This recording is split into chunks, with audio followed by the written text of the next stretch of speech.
Hey Ben, Hello. how are you? It's been a while. Yeah. How are things? Things are well. What about yourself? We're still alive and kicking, which nowadays that's about as good as you can ask for. So Was it a tough 2020 just like everyone else? yeah, I mean, we actually had a pretty good start to the year. January, February were looking good. Sales were good. We were excited. We had a few things going on that we were really looking forward to. Stampede was looking like everything was going to be really good, and then March hits, and everything's all the plans and everything that we had is gone. So yeah, no Stampede. Stampede for us accounts for more than half of our retail number for the whole year. So with none of that, we were closed for a few months, and that first grouping of closures kind of, when was that, kind of April, May kind of thing. So yeah, it was not ideal, that's for sure. And it's something that none of us have ever seen in our lifetime. So it's Ever. And everybody I've talked to, regardless of age or anything, nobody's ever even thought that we would ever go through something like that. So I mean, yeah, it's crazy. I mean, there's really no other way to describe it. Did you go through a lot of self-reflection during the downtime and say, what is this? What's going on? Because our minds as running a business can be so hard at times when you have that pause and what's going on? Well, yeah, exactly. I mean, for me, I guess it was good that I've got two young boys. So, between my wife and I, and a boy that was just about to turn 3, and about a 6-month-old, our time was pretty busy with those two. And every time that we had that was, they were napping or having a rest or something like that, we were more just trying to catch up on some sleep ourselves, running around after them. But yeah, definitely you kind of think about what's going to happen, what the future is going to look like, if we can make it through to another Stampede, which hopefully we're going to be able to get to here this summer. Who knows? Yeah, exactly. Was 2020 supposed to be the year for the Stampede? Yeah, I mean, we were really excited. There were a few things that had changed, leading up to 2020 Stampede that we were really looking forward to. Oil and gas was making a comeback. I don't get too political, but an NDP to UCP change, which usually helps the oil and gas industry, is usually a good thing for retailers and for us. With Stampede parties and events and all that sort of stuff, we were really gearing up for having maybe not our biggest Stampede ever, but it was going to be probably one of the biggest ones in the last 5 or 6 years, especially after kind of going through that downturn that we've experienced in the last couple of years. So we were, thinking that was going to be good. We had our RCMP contract, which we're still working through. And luckily, because we had that in place, that was one thing that has kind of kept us through. And that's one of the reasons we're chatting here today. But we could have had all these things on top of each other and really had a good solid 2020, and then yeah, nothing. Is it just you working right now, the shop, or is there a few? No, we got the full crew. So we got all of our people in the factory, and then we have a few people in the store as well. But retail wise, there's not a whole lot going on. There are still people coming in, but it's not as busy as we would expect it to be. Are you getting more online sales? We are getting, a fair amount, but a lot of it is people that are outside of Calgary that aren't able to come into the store. So, and I have noticed an uptick in that.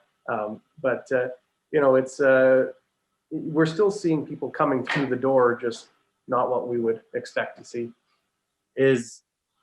Now, not many people know this, but you got to tell me about the RCMP contract. That's pretty cool.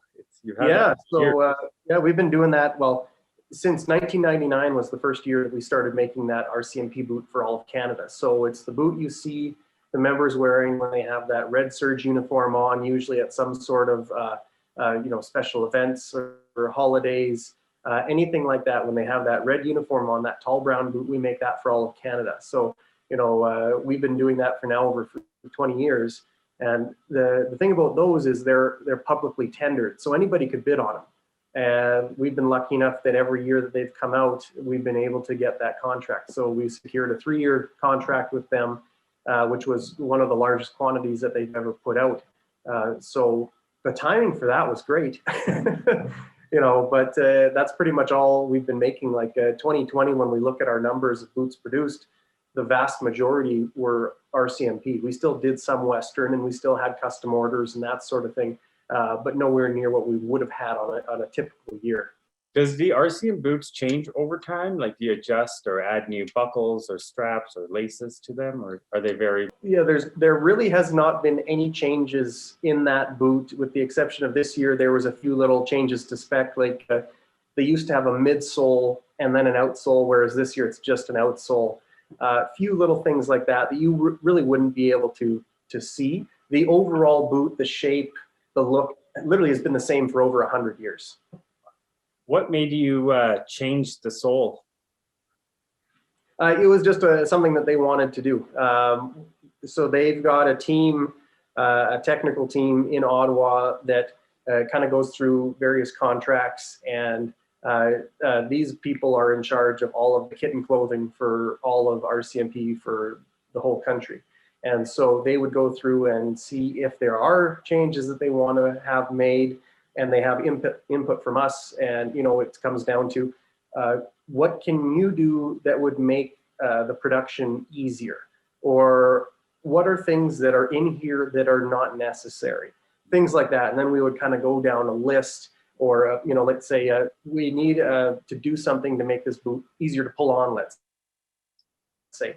What can we do in that situation? So, we have those conversations usually in the months leading up to a contract being tendered, so that the spec kind of reflects any changes that they want to have.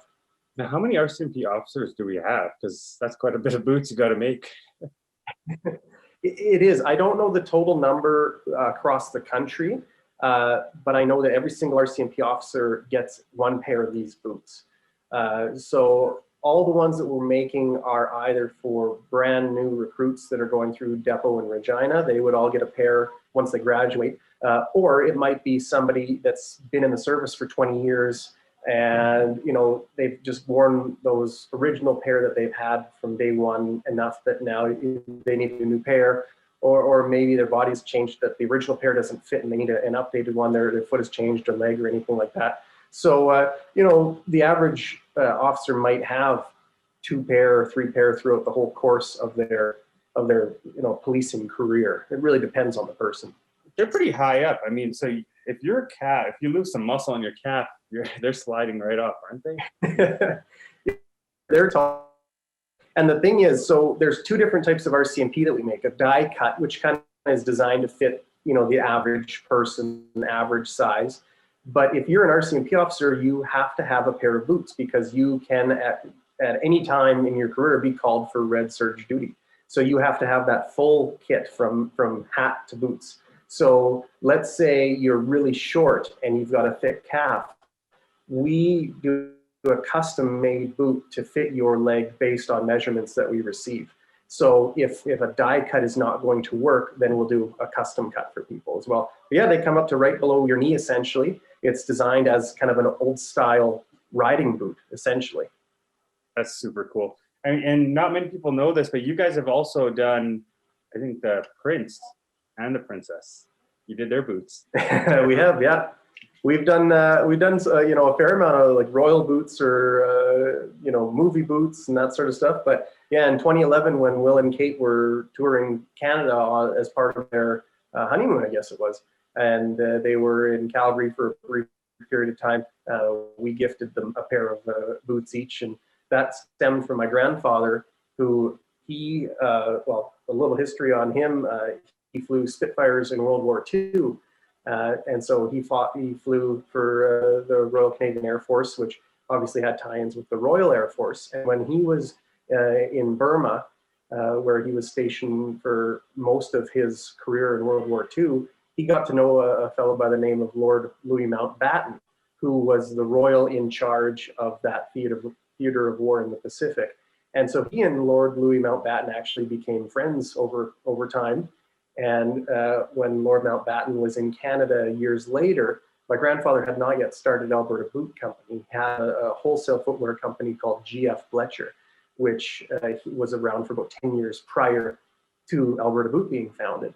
And so he still had Western boots at the time from various manufacturers, and he gifted Mountbatten a pair of boots, and that was kind of the first royal that he got into boots. Also did a pair for Prince Charles, Will's dad, and then of course Will and Kate, and yeah, that's kind of the royal connection, I guess. Did you get to meet them? We didn't know, unfortunately. I got a chance to see their schedule because we would have loved to have them come in the store and, you know, show them around, show them how the boots are made and all that sort of stuff. But, you know, it wasn't just, you know, 11:45 leave, noon arrive. It was literally down to the minute. It's like 11:48, we have to leave. 11:52, we have to, it was down to the second. I couldn't imagine going on a honeymoon like that, but that's how part of their trip was planned. So we weren't able to have them in the store, unfortunately, but, you know, maybe sometime in the future. Yes. You've had quite a bit of people actually come through those doors, Paul Brandt. Mm-hmm. And you've had a few, actually, yeah, we've had artists, a lot of local artists and just world renowned. Mm-hmm. Yeah. You know, Ben, what is inspiring is that your grandfather, you keep his memory alive. Like, I remember I walked in through the doors and I look on the left and there was those pictures right there. You've always kept him close to your heart. Have you been always close with your grandfather, or how did this happen, this tradition where he's like right here with you, I feel? Yeah, I mean, for me, I guess, you know, I was always, you know, coming into the shop as a young kid.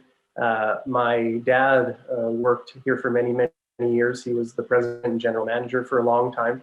And so, you know, a lot of the time I would come down and spend time with my dad and my grandfather. So, you know, I always had a connection with him, and it was always interesting to, you know, come and spend time with him. And he would usually get me to, you know, help him with something or teach me something or, you know, things of that nature. So it was always kind of neat to see, you know, and learn from him, you know, how he liked the company run and you know, how he did business. So it was always kind of fun and refreshing to be with him and just kind of have that old school mentality as well. So, you know, I think which serves people good to kind of, you know, hang out with their elders and their grandparents and kind of see how they do things. And, you know, it was neat. So, you know, of course he was the founder, and, you know, we've got pictures around, and there's some pictures of the Spitfire that he flew, which is now on display down at a flight museum in Texas and that sort of stuff. So, you know, we try to keep, you know, his memory alive as well. Wow, the exact Spitfire he flew is actually still around. It is, yeah. It was, I don't know the whole history behind, you know, what ended up happening to it after he was flying it at one point in time. But yeah, they did a full restoration of it, and it's now on display in a place called Cavanaugh Flight Museum in Dallas, Texas. Have you visited the museum yet? I have not. No, I have not been down there, but it's definitely on my bucket list. I got to go check it out. That's beautiful to have that, because those are memories forever. Yeah. Oh yeah, definitely. Is there? I mean, I've been to your place, and you guys still use some of the tools your grandfather had. Oh yeah, yeah. You know, we've got a lot that we've had for, you know, since that was bought by Grandpa New in 1978 when he founded the company. You know, a lot of those machines or lasts or things like that, you know, he bought used even, and we're still using them to this day. As advanced technology is, what makes you guys still stick with what you know and what you want to keep the roots of Grandpa? Yeah, for us, the big thing is, you know, we build a traditional Western boot. We build something that's designed to last and designed to go for a long time. It's designed to be, you know, resoled. So if you start to go through that leather sole on a pair of our boots, you know, over the course of 5, 10, 15, 20 years, however long it takes, you might start to go through that sole and you need to bring it back to us, and we'll do a full resoling. Essentially, it's like a brand new pair of boots versus, you know, a lot of things you buy nowadays, you know, it's such a throwaway mentality. You wear it, you go through it, and you get rid of it, and you get something new. So, you know, all of the machines that we have that are designed to make a Goodyear welted product or a Goodyear welted boot, which is a certain type of construction, a lot of them are old machines. And one thing we found with old machines, just like our boots, they're designed to last a long, long time. So there hasn't really been any reason to go to a brand new, machine, let's say, because the old ones are they're so basic in a sense that you can, rebuild them, put them back together, get a new part fabricated, maybe that goes on a 100-year-old machine, and it'll keep working great. Versus, brand new machines that, you might need a computer science degree to get running, and, constantly having issues with. So, yeah, one of the big things is to make a good quality boot. There's not really anything in terms of new technology that's going to make it any better than what it already is. So for us, all these old machines, and they kind of add to the style of boot and just kind of the aura around, having something that's handmade with these cool old machines. You built boots for the princesses, I think, of the Calgary Stampede, or the queens. Is that correct? We do, yeah. Yep. Have you been doing that for years? For as long as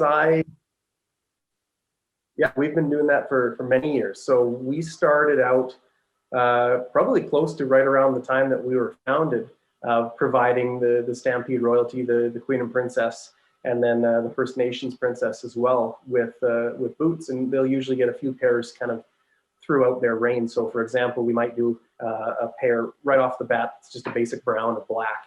And then we would do some sort of a custom pair, maybe to go with some outfits or certain colors, depending on what the wardrobe people are planning and that sort of stuff. And then we usually do a final pair right before Stampede that's designed to go with their custom leather outfits and dresses that are all made by a local lady by the name of Janine Stabner, who does amazing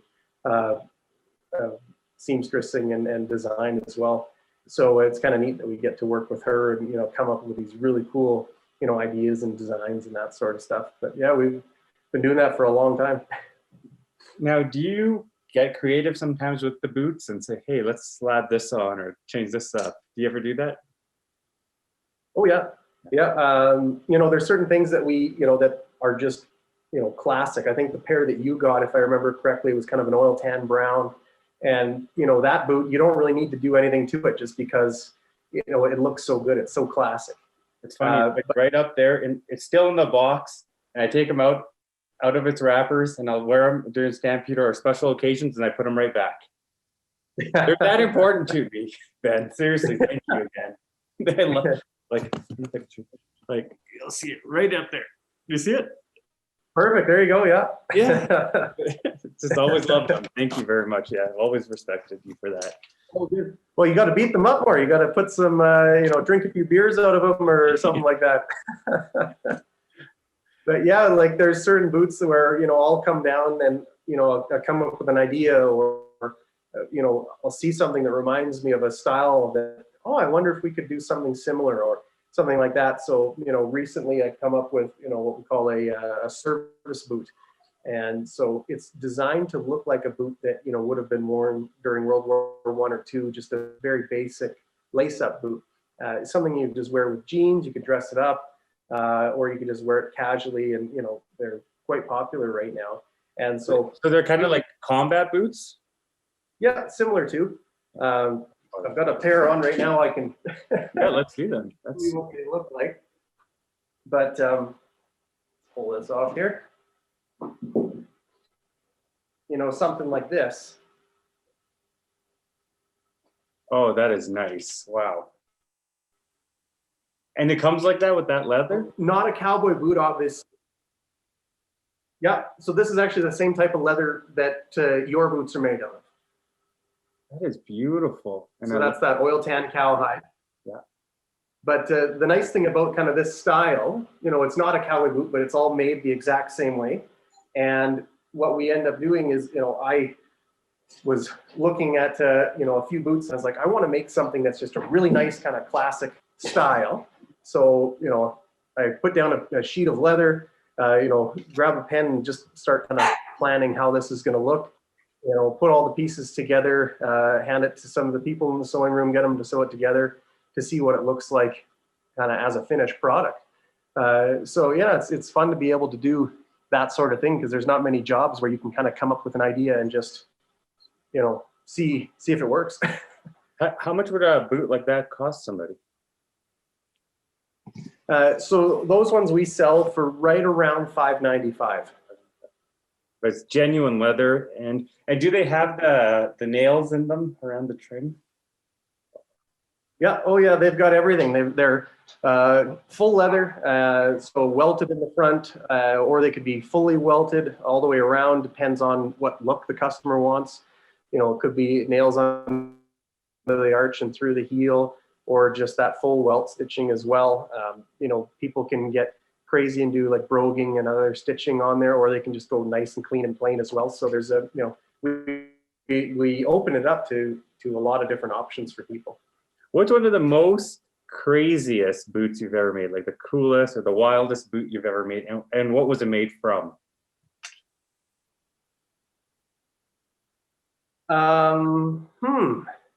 We made some cool ones over the years. You know, I think at the end of the day, my favorite were probably a pair of like full alligator boots. So not just the foot, but like the whole shaft was alligator as well. I think those were probably the craziest ones that we've done. We've done a lot of neat ones with, you know, a lot of overlays and underlays of like hand cut pieces that, you know, we did ones recently that kind of look like a Lemmy from Motorhead would have worn, kind of thing, with like really cool eagle on there and stuff like that. But yeah, we've done some ones for sure.